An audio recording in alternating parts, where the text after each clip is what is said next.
신앙 리더십 훈련을 위한 인분 섭취를 강요한 혐의 등으로 수사를 받아온 서울 동대문구 빛과 진리교회 김명진 목사 등 관계자들이 불구속 상태로 재판에 넘겨졌습니다. 그러나 교회가 소속된 예장 합동 평양노회는 김명진 목사에 대한 신학적 이단성 조사는 별개의 문제라며 김 목사에 대한 조사를 계속해 나갈 예정입니다.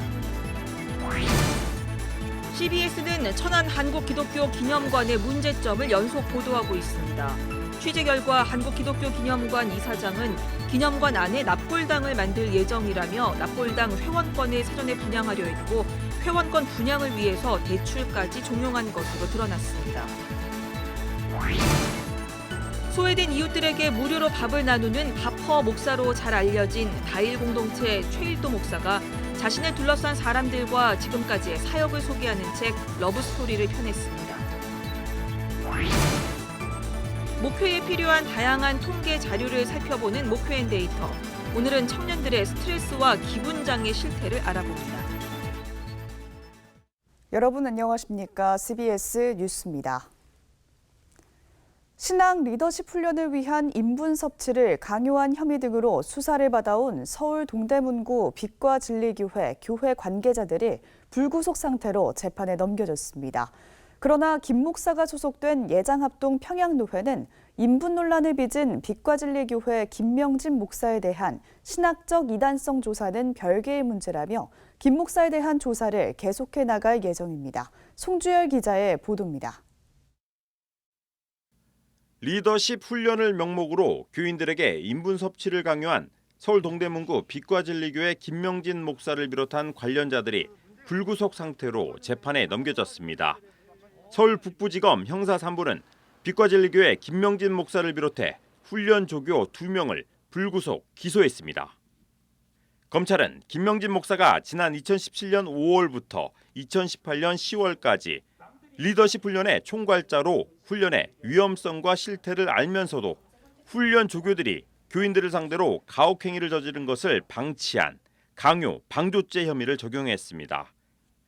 검찰은 지난 2016년 3월부터 지난해 4월까지 교육감의 등록을 거치지 않은 학원을 불법 설립하고 운영한 혐의도 적발했습니다.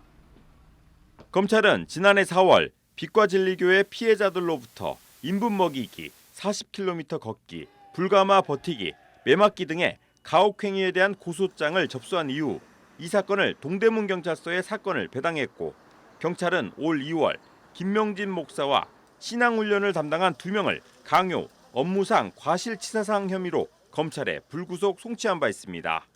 검찰 관계자는 김명진 목사는 이 훈련을 최초 고안에 시행하고 설교 등을 통해 훈련의 수행을 강조해온 사실이 인정돼 강요, 방조죄로 재판에 넘겼다고 밝혔습니다. 그러나 횡령이나 배임 혐의가 인정되는 몇 가지 지표들이 있는데 그에 해당되는 증거가 부족하다고 판단했다고 밝혔습니다. 이에 대해 빛과 진리교회가 소속된 예장합동 평양노회는 수사 결과와 별도로 김 목사에 관한 조사를 교단 차원에서 계속할 계획이라고 밝혔습니다. 예장합동 평양노회는 인분 논란으로 빛과 진리교회 김명진 목사가 사회적 물의를 일으키자 지난해 9월 빛과 진리교회에 임시당회장 파송 6개월 처분을 내린 바 있습니다. 예장합동 평양노회 관계자는 김 목사의 이단성에 대한 철저한 조사를 요구하는 목소리가 크다며 김 목사에 대한 신학적 문제를 다룬 78페이지의 조사 보고서가 있는데 김 목사가 이를 고쳤는지 안 고쳤는지 점검, 확인위원회를 통해 점검할 것이라고 밝혔습니다. 아울러 예장합동 평양노회 관계자는 목회자의 성윤리와 관련된 부분은 전례가 있기 때문에 교단적으로 징계할 근거가 있지만 가혹행위 등에 관한 사례는 이례적이라서 징계에 대한 논의가 분분한 것은 사실이라고 덧붙였습니다. CBS 뉴스 송주열입니다. CBS는 천안 한국기독교기념관의 문제점을 연속 보도해드리고 있습니다. 취재 결과 한국기독교기념관 이사장은 기념관 안에 납골당을 만들 예정이라며 납골당 회원권을 사전에 분양하려고 했고 회원권 분양을 위해 대출까지 종용한 것으로 드러났습니다. 최경배 기자의 보도입니다. 천안 인근에서 사업을 하는 A씨는 한국기독교기념관만 생각하면 밤잠을 이룰 수 없습니다. 한국기독교기념관 안에 납골당을 만들 예정이니 회원권을 사전 분양하라는 황학구 장로의 말을 믿고 사업을 시작했다 큰 낭패를 볼 뻔했기 때문입니다. 실제로 CBS가 입수한 한국기독교기념관의 회원권 분양 약정서를 보면 특별시설인 부활의 집에 영구 사용권을 제공한다고 되어 있습니다. 여기서 말하는 부활의 집이 바로 납골당인 겁니다. A씨는 수백여 명에게 납골당 회원권 분양 계약서를 받았지만 성사 직전 이 사업을 포기해야만 했습니다. 한국기독교기념관 측이 건축을 계속 미루는 데다 회원권 분양과 관련한 약속도 제대로 지키지 않았기 때문입니다. 천만다행으로 금전적 피해는 입진 않았지만 A씨가 하고 있는 사업의 신뢰도 하락 등 유무형의 피해를 입었습니다. A씨는 황 장로의 말만 믿고 사업을 진행한 자신을 탓하면서도 더 이상 납골당 분양과 관련한 피해자가 나오지 않길 바란다고 말했습니다.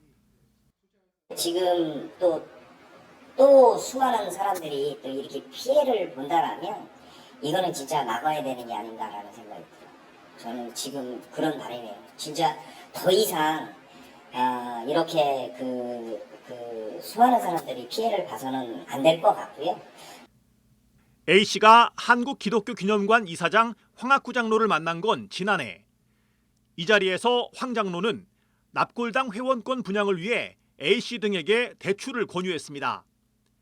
대출 이자는 재단법인 한국기독교기념관에서 내주겠다며 이미 제1금융권과 협의도 마쳤다고 말했습니다.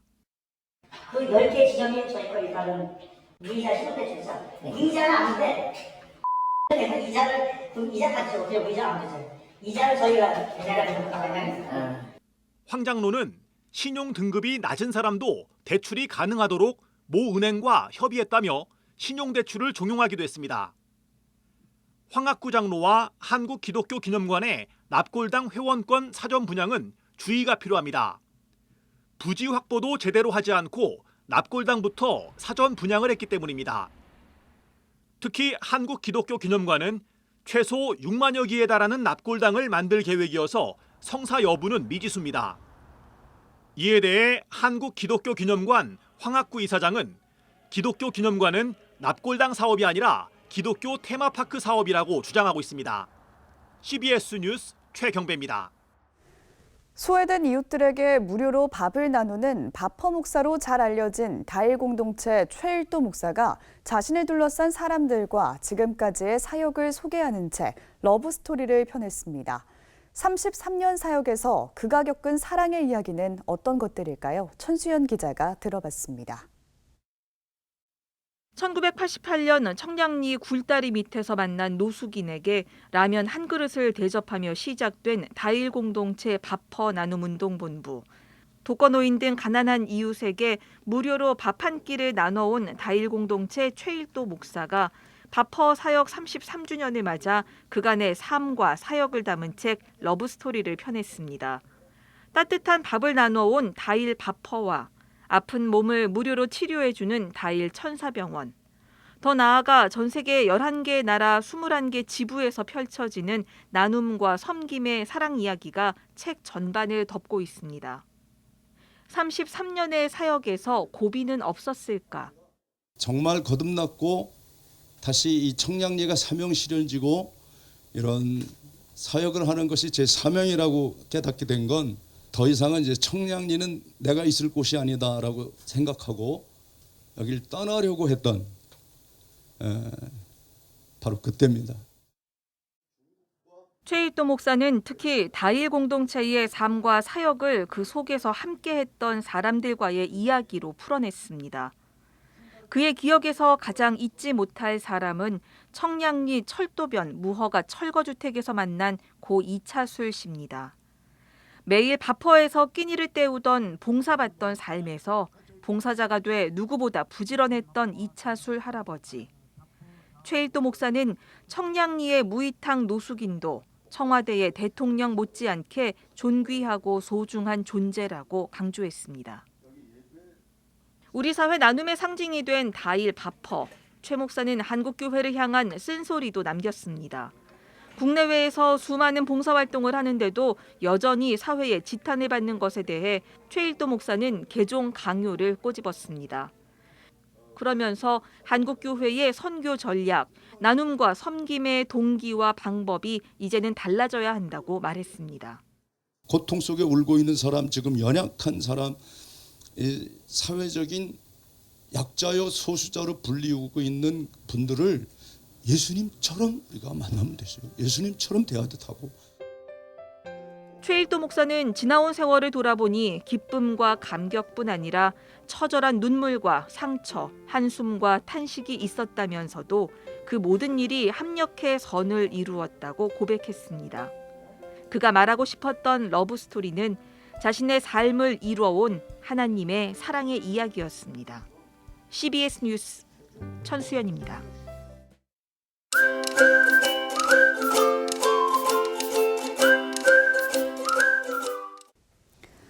목회에 필요한 다양한 통계 자료를 들려드리는 목회인데이터 순서입니다. 오늘은 청년들이 느끼는 스트레스가 얼마나 심한지 또 그 원인은 무엇인지 알아보겠습니다. 목회데이터 연구소 김준영 실장과 함께합니다. 어서 오세요. 네, 안녕하십니까. 네, 지난해 기분 장애 또 우리가 우울증이라고 불리는 그 환자 수가 100만 명을 넘었다고 하는데요. 그동안 증가 추세는 어땠나요?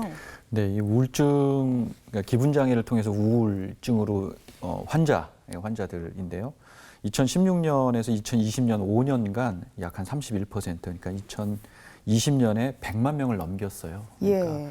5년 만에 굉장히 많은 수치가 증가한 거라고 볼 수 있습니다. 네.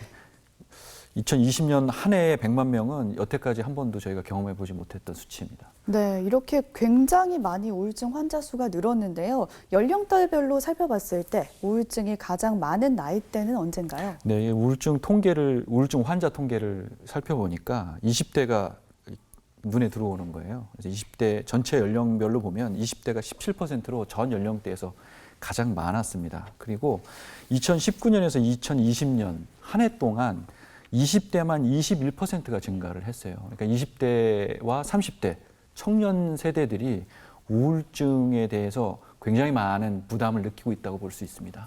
예, 다른 연령대가 아니라 이렇게 젊은 층에서 많이 발생하는 이유 어디에 있다고 보십니까? 예, 그 젊은 층들이 우울증을 겪고 있는 환자들이 많으니까 그들이 왜 이런 우울증을 겪고 있는지를 좀 살펴봐야 될 텐데 그들의 목소리가 실려 있는 보고서를 좀 살펴봤거든요. 그랬더니 구직이 85%예요. 자기가 우울 증세를 느낀다. 근데 그 이유가 뭐냐 그랬더니 구직이 85%, 그 다음에 생계가 69%였거든요. 이 말은 그만큼 청년의 인간의 가장 기본적인 욕구인 직업 그리고 먹고 사는 거, 이 두 가지 문제에 부담을 느끼고 있기 때문에 우울증 증세를 보인다고 볼 수 있습니다. 1년 이상 구직 상태에 놓여 있는 청년들이 우울증세 중증으로 판정할 수 있는 26점, 그러니까 어떤 측정 점수가 있는데 그 점수 이상을 받았거든요. 그래서 굉장히 구직과 구직 기간이 길어질수록 생계의 위험을 겪고 있다고 볼 수 있습니다.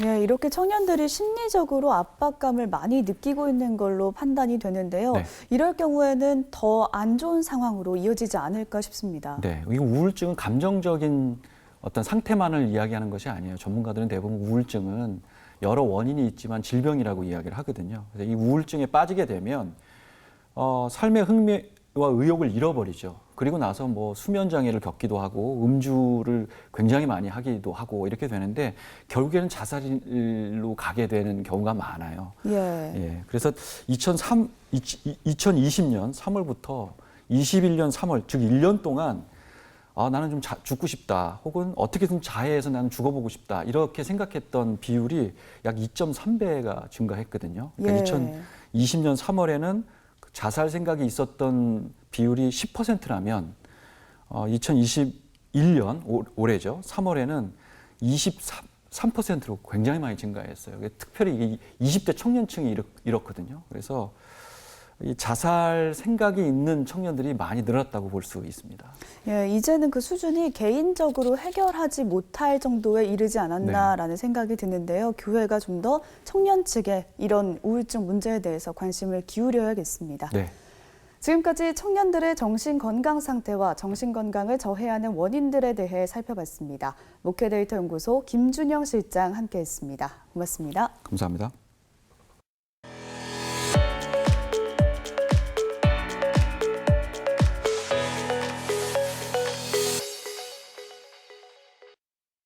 간추린 지역교계 소식입니다.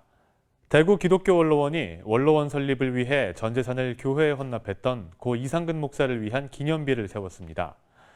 대전 태평중앙교회는 교회 창립 45주년을 맞아 4인 4색 성품 콘서트를 개최했습니다.